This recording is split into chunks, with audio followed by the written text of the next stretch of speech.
Alright guys, welcome back to the Faeria Blitz tournament. We are blitzing through the bracket, you could say, and we are getting into the later rounds where we're having the heavy hitters roll up.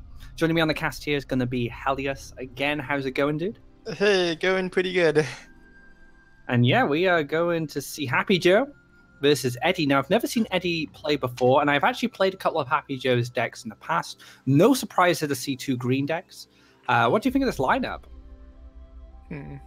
Very green heavy for Happy, though one of them got taken out. It's red, which is pretty standard. I like that he's using somewhat pictures. It's nice if people at least use different ones, even if they're still not too informative. I have to say about Eddie's lineup, I think his deck is the most. Well, his deck's the most mono we've ever seen. Yeah, 30 red, 30 lake, 30 forest. It's like, what's the neutral? I'm not using that tab. Let's go. Who needs neutral, said Eddie. Eddie, neutrals are not for mono players. You gotta stay true to your color. We have a lot of pure bred mono decks here from Eddie. Eddie does not care if his opponents have a good read on what he's playing. Like Baldurian showing, so it's definitely red 5s. Wave Crash Colossus showing, so it's probably blue jump. Like Crackthorn showing. Okay, to be fair, the Crackthorn one's probably pretty easy to guess, but he's just flying proud. Yeah, tried to stop me. Wasn't revealed. It could have been a Salamander deck, for example, like a Yakapult deck. So there's these covers, they do reveal a lot of information. So you have to be careful of what you select, unless you don't care, unless you're just so brave, so full of bravery and courage that you'll just put your favorite card on there. Interesting. So Eddie's playing Baldurian, we saw. But he's also got Crumbling Golem, which is traditionally quite aggressive. So I wonder how he's going to play this. And he keeps Hellfire in his opening hand. Okay. So keeping Hellfire. Man is the bravest man I've ever met. He's just going to Hellfire face in 2 turns. He's just really, yeah, whatever. Hellfire. I mean, I guess it's also possible. He's just thinking it's better when you only have like 1 or 2 creatures, so maybe I can finish them off. He does have 2 Hellfires though, and a Cypher's Wrath. I'm just saying, if both these Hellfires hit face every shot, that's lethal right there. The unfortunate thing for Eddie mainly is he's going to get green, like some green. So if there's power-ups in here, Hellfire becomes less effective. The higher life the creature's less effective Hellfire is. But we're just going to see it. It's going to rock. Okay, here we go. Okay, so he definitely wants to pressure face. Oh my goodness. Well, that's a lot of face damage. That's probably the worst split he could have got, though, unfortunately, for him. That was a Hellfire and a half right there. Yeah. What's next? Are we just going to see Cypher's Wrath just move down? I mean, could have waited for the second Hellfire. Second Hellfire had an opportunity there, but decides to pass on it. And this Nelderwood Embrace. So power-ups could help prevent an additional Hellfire. We're just going for Grove Cooler here, right? He's going to Grove Cooler collect with the Axe Grinder. Yep. Get the kill. And the Elderwood Embrace on top of that as well, just making the Axe Grinder more durable, making that pull off. Okay, are we going to see it again? The Hellfire power? I think you should just step back and play the Brigand. It's still hard for Happyjo to unless he hits some good Crackthorns, because Gift of Steel is a card that people have learnt to be very fearful of. So now things are definitely in Happyjo's favor. You know, getting that board presence, threatening the Tri Collection on the next turn, bullying Eddie onto that well. Really requires some like combo removal to get things going. Okay, here's the Baldurian. That positioning is a little scary though, because it's very easy for the Axe Grinder to get a kill. Like, he can go for the Crackthorn Beast and RNG it, or he could just Ground Shaker. He could even do both, honestly. He could just play the Crackthorn, if it missed, play the Ground Shaker. Oh, just going to trade here and just finish things off. Very aggressive Crackthorn, very small body, but gets an aggressive land down for the future. Things are not looking good for Eddie. Yeah, his only small advantage is his opponent's so low on life. I wouldn't have minded if it just double landed instead of +1ing that, because I don't think he can win by +1ing, but maybe if he gets the Crumbling Golem to hit face once. He can like +1 once in Hellfire. Another Crackthorn here. Wait, it went all on Crackthorn. Didn't spread anyway, saving it all for himself. Yeah, and it only hit the Grimguard once and didn't hit the other Crackthorn, so that was really good for Eddie. Yeah, like if he had one less Faeria here but had a double land and could just Crumbling Golem next to face, maybe that's what he needs. As it is, I think it's going to be very hard for him to defend this. Oh wow, I'm not going for the Gift of Steel on the Grimguard to make some durability here. Just gonna pre-hit center the ground shaky here, and that's 10 damage to the face if required. I don't see a reason not to hit face here and just line up the ground shaker in the back as well, ready to finish this game off. So one turn for Eddie to win somehow before the Flame Burst happens? Not seeing it. I'm not seeing it either. Hellfire fails in this matchup here, and Happyjo taking a very strong win there, very convincing. After that Hellfire went off, not much else happened, unfortunately.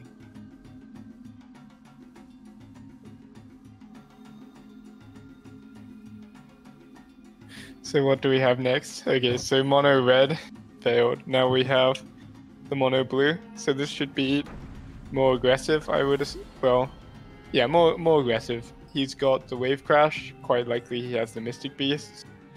Should be interesting. Maybe jump. Maybe a variant of jump here. Just going for that those aggressive plays. Like I said, Mystic Beast, Colossus, they're showing up. Yep. I would have liked to have seen a greedy control deck. There might be a cheeky Dream Reaver in here. You never know.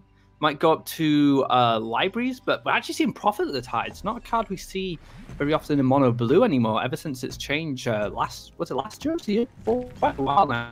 Prophet has been. Last year also changed from being moved. A friendly contrast, I believe it was, during the make the starting tree. Nice, but stuff. But now it's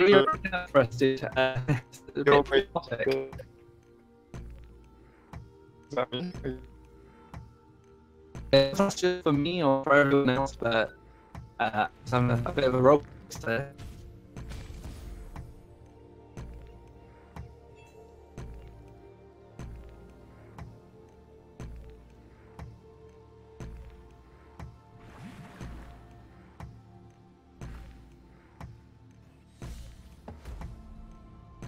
Hello?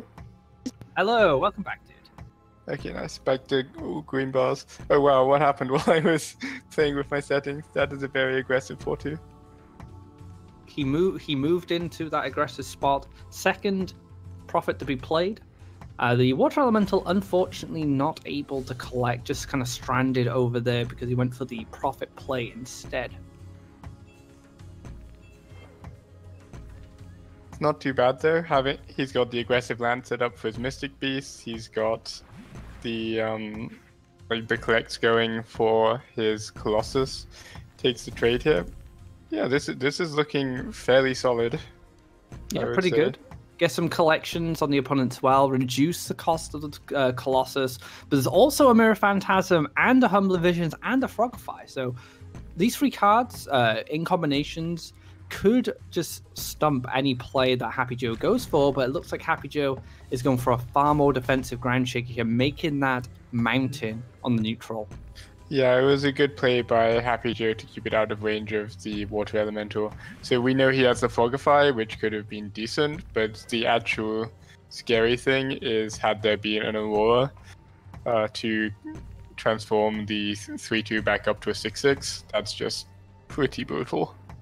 Yeah, he actually had Phantasm Humbling Visions to retain more life on his Phantasm if that play could have went off. But now Wood Elemental's going to stop this Water Elemental in its tracks, but we do know that Phantasm is there waiting. He can play Phantasm and the Frogify here. So both of their decks are really in quite powerful positions here. Like the Archon's almost triggered, the Wave Crash Colossi will be quite discounted by now. There's lands ready for the Mystic Beast. And on the other hand, Happyjo has just got to his 6 lands, so he's ready to start cracking some Thorns potentially. That's Ooh, interesting. okay. Eddie going to 6 lakes, so maybe you're right. Maybe there are Reavers in here. I'm curious to not see Humbling Visions this turn, just to protect the 5-3. Yeah, maybe he has answers in his deck. I'm not sure. We see a Crackthorn come down as well, further empowering the Ground Shaker anyway, so it would have made a difference. But nice combo removal here. We could see a Frogify, we could see a Phantasm, maybe turn in the 5-3 again to make a 6-6. How would you go about this? Ooh, how would I go about this? In 20 seconds. Yeah, I'd like to draw quickly to see if we can get a Mystic Beast or something, but this is solid. That was one of the big things I was looking for, getting the collect, whichever way you did it. Looking good here for Happyjo on the follow-up. Crackthorn, will that 1 damage go to the Phantasm? Where do you put this Crackthorn? I don't mind it playing aggressive against Blue, because Blue usually needs to be active on board to have any kind of reactive plays. And in this situation, it's a little difficult. It's interesting. I think I would have played it between the wells, but with how it worked, maybe you were right. This looks pretty solid. There is a Frogify to answer this, but it is a trade-off, and the initiative is reset here. So if Happyjo... Oh no, +1 Oh no. But forget that initiative is back in Eddie's corner. Yeah, and Happyjo has used 2 of his big reward cards for his deck style, like having used 2 of his Crackthorns, whereas Eddie's just getting started. He still has 2 more Colossi, he still has 2 more Mystic Beasts, and he's already in a good spot. I think Happyjo is in a lot of trouble here. Oh, I quite like to draw there to try and draw another Colossus, but decides to Water Elemental +1. Doesn't set up lethal with the Phantasm, unfortunately, but we do see some defenses coming down. Ground Shaking to Cypher's Wrath. Oh, this is looking tough for Happyjo. I wonder if Eddie just steps back and collects and trades, or if he's just going to go, no, I'm just killing you, put you to 6, see what you can do about it. Huh. Okay, wants to go for the aggro Water Elemental, trading a Faeria for an aggressive position. So it's still not threatening lethal, but it's getting pretty close. And all this time, Happyjo just cannot set up to collect. He's too at risk of, well, being dead. He doesn't go for the Flame Burst either. I wonder if he's... like maybe he's saying there's only something specific that can save me. Like I need to get Firestorm, perhaps. Not really an answer here. Gonna have to draw. Crackthorn could do it. You do it, right? Like this is the only play that might actually result. Oh my goodness! Oh my god! Oh my! Oh no way! We know Eddie plays Ninja Toads though, so he's still super at risk, and we haven't seen any guidances. But I can't believe it happened. Eddie, you got to draw, my friend. Eddie. Eddie likes the +1 Faeria over drawing cards. I feel like Eddie missed 2 opportunities to draw and then just play another threat or a bigger threat than just the Water Elemental. But just gonna shut that. Such an interesting position. Is there mobility in the deck? Is this just a bait? We've seen. I guess the only thing we've seen so far is Tide. Prophet of Tides. Yeah, 2 Prophet of Tides so far. We haven't seen no shift in tides or anything. I'm also interested in these 8 lakes. Like maybe you're right, and he does have these weavers. That would be interesting. Ooh, Frogify off the top there. Fortunately, not gonna. I guess it helps. Like, I guess you can clear the Axe Grinder without risking yourself to a Ground Shaker. Oh, I think it was meant to be a Humbling Vision as first. If he'd Humbling Visions, he'd be on 5-3. I mean, it might have helped given that we can see the Ground Shaker, but in general, I don't mind his play. But Eddie, you need to draw. Like, do you have more than 1 Ninja Toad in your deck? Please. Please, Eddie, you got to draw some cards here. Oh, wow, that was a little risky. I don't mind the Phantasm actually moving back there onto the mountain. But then again, double neutral would be the same lethal situation. It's not looking good now. It looks like actually looks like Happyjo can make a comeback. Yeah, speaking of lethals, Happyjo from the middle of the board could get a kill with Maginato here. Like, if he steps forwards with Ground Shaker, then he's set up for 2-turn lethal. He also has 2 Flame Bursts, so if he just hits the Ciphers, or he's used all his Crackthorns. Oh, he's also got Grove Cooler, of course. So in fact, this is looking for next turn lethal. I think he's I think he's got it. Like, even Frogify isn't enough to save him. Draw. No Ninja Toads available. Not looking good. This is just going to be it. Frogify. Not enough, though. Double Flame Burst in hand, waiting to finish this game.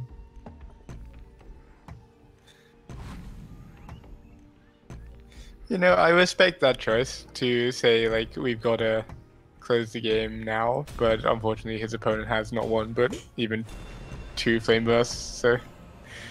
Really nice play by Happyjo, though. I think a large number of players would have Flame Bursted the 7-1, and then they would not have had the option to draw that Crackthorn, and admittedly he got super lucky to hit all 4 missiles on creatures, but most people would never have been in position to get that luck.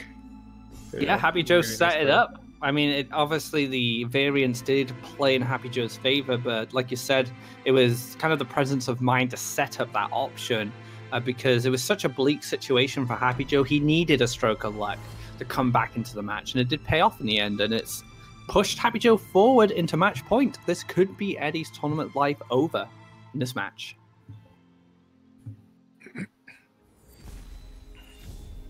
The Crackthorn mirror? We going back a year? A year or so now with the Crackthorn mirrors? Maybe. And Happyjo's deck is looking more traditional Crackthorn. You know, Sagami Warrior, a card that featured in Crackthorn for a very, very long time.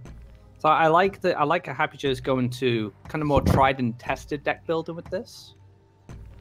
Yeah, Happyjo's list has just seemed very solid. It's like a traditional, I go to both sides, then I have my Grove Coolers to let me swap sides and defend, and then I play Crackthorns and just, you know, Crackthorn's pretty big guy. How are you gonna beat that?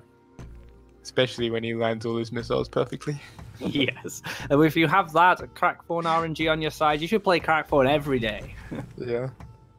So Wood Elemental coming down for Eddie here just to get something down, but this is not going to scare Happyjo. Happyjo's probably just going to...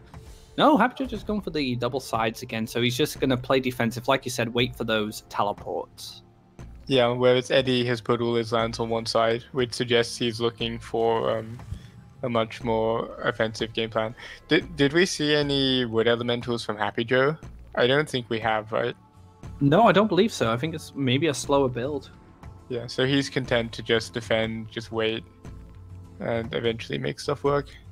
If you cut the elementals from Crackthorn, you're trading kind of like speed to get your Crackthorns out for other utility. Because Wood Elemental, while it's a solid card for ramping, it's kind of on the weak side when it comes into kind of like mid-range mirrors.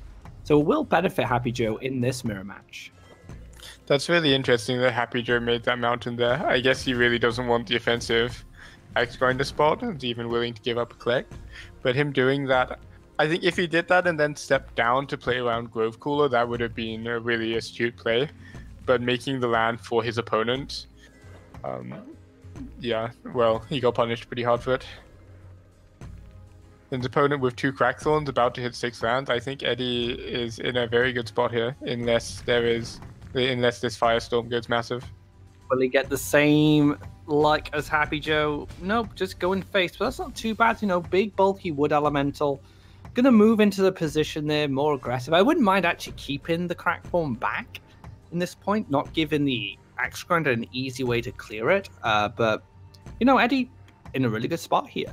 Yeah, and okay, so Happyjo does have Wood Elementals. We had either misremembered or hadn't seen them yet.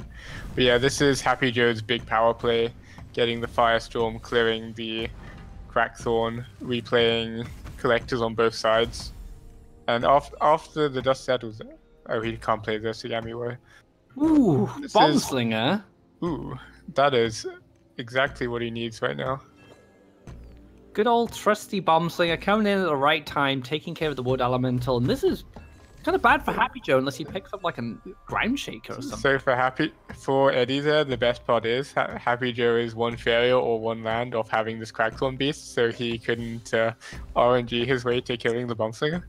But it's not even RNG at that point. But... No, we know he's going to kill both creatures with his Crackthorn, and Eddie must be aware of this. He's aware that if you let Crackthorn go off, he's going to lose everything. Look at this Elderwood just empowering this Bomb Slinger, just hit him face. Yeah, I really like this. And yeah, Happyjo was just one draw and one land of having a Crackthorn that, let's face it, probably would have cleared Eddie's board.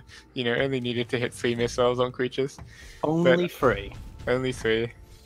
See, look at him. He hit the. He actually hit it. He hit the 3/2 twice and the Bomb Slinger once. It would have happened. That is proof. It would have happened.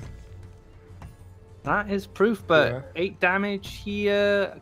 I like a draw first, just trying to find some damage, but Eddie just going in here. I actually don't mind the +1 here. It makes it easier to play Crackthorn next turn no matter what happens. And, you know, I mean, his Crackthorns aren't as good as Happyjo's, but you only need to hit 1 on face, I still believe. There we have it. Eddie taking a game with his Crackthorn in the Crackthorn mirror. The Crackthorn King has been dethroned, and Eddie now has to win the rest of the series with this deck. So, Happyjo beat all of Eddie's other decks with Crackthorn, but Eddie won the Crackthorn mirror. So does this mean Eddie's Crackthorn list is now going to clean house?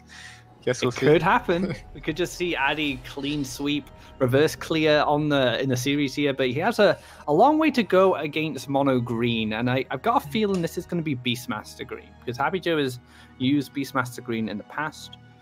He has also used more mid-range variants in the Kaleem's Open as well, but yep, Beastmaster green, what a good answer to a Crackthorn deck.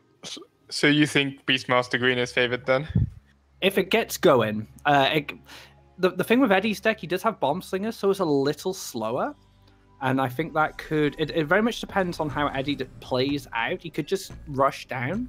But with this hand, it's a bit clunky. And if Beastmaster gets going, it can be really difficult for them to kind of out-damage the big creatures. Yeah, that makes sense. Beastmaster scaling over time is just so significant. And Crackthorn, like, it's a really powerful card, but it's just sort of... It's just a one-off value thing. It's not the same kind of infinite engine that Beastmaster is. And we didn't see any... I don't know if we even saw Flame Burst from Eddie. Like, I have no idea how he can possibly kill this Beastmaster that was played on the other side of the board. Like, I don't think he can, is basically the actual... And it's funny because Eddie has Bomb Slingers, which is kind of a perfect trade-off, but... You know, this Beastmaster only needs to hit, like, 1 or 2 creatures, and if it dies after that... You know, you've got some value out of it, but like you said, if it isn't answered, it just offers this infinite value where your creatures get a little bit bigger, and then your opponent has to spend that extra bit of resource to kill it. But also, how are you ever gonna bomb sling at this Beastmaster? Like, Happyjo very carefully, like his first land was to the left, but as soon as Eddie went to the left, he was like, nope, I'm playing my Beastmaster on the right, where you're keeping this as far away from your creatures as possible. And because he did that, I really think this Beastmaster is going to stay around till, I don't know, turn 8, turn 10. Like, maybe eventually it dies to Crackthorn pings, but that's pretty much the only way it would die. We're seeing Bomb Slinger being used on the other creatures now, not the Beastmaster, because it's not in range. Oh, Faeria Blitz. That's not a card you want to see buffed any way at all. Oh, baby. Yeah, Happyjo's board is looking very solid here. And the beautiful thing for Faeria Golems and Grove Guardians with Beastmaster is they can challenge Groundshaker at that 6 attack without anything extra, and that can be a big deal if playing against. And speak of the devil, Groundshaker. Speaking of which, yeah. I don't know, man. Like, what do you do as Crackthorn here? I almost want to say double land to the other side. I really don't see how. Okay, with that. That's interesting. So the double land is interesting because it lets him potentially bomb slinger the Beastmaster, which is long term probably what's going to kill him here. But then he uses his bomb slinger, so I'm not sure what he's planning to do here. Like if he was planning to just try and drop a Groundshaker aggressively or something. But I think he is in large amounts of trouble. Oh no, not double Beastmaster. 1's bad enough, but 2, that's way too much value. Yeah, like I hadn't seen this matchup before since neither of these are decks I play too much, but I think your analysis is correct. Like if the green deck has Beastmaster out, Crackthorn is just too slow to kill them, and if you can't kill Beastmaster, just getting an extra sort of 3 or 4 Faeria worth of value from Crackthorns, even well-aimed Crackthorns, just it isn't enough. probably see a draw. Try and find another Grove. Yep, another Grove Guardian, another Farian Golem, something that will trigger. Just Emperor's Commander Bomb Slinger. You're done, mate. Get out.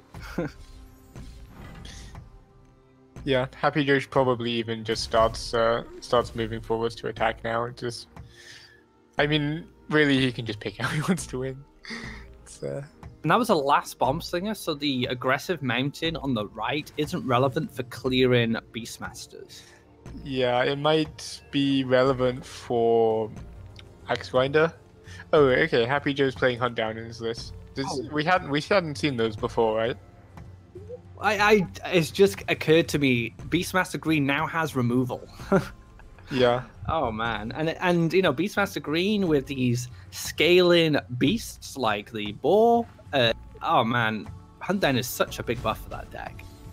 Yeah, it's a pretty big deal. Like, the big problem with these decks is how immobile they are. But like, why do you need mobility if you can reach out and kill creatures across the board?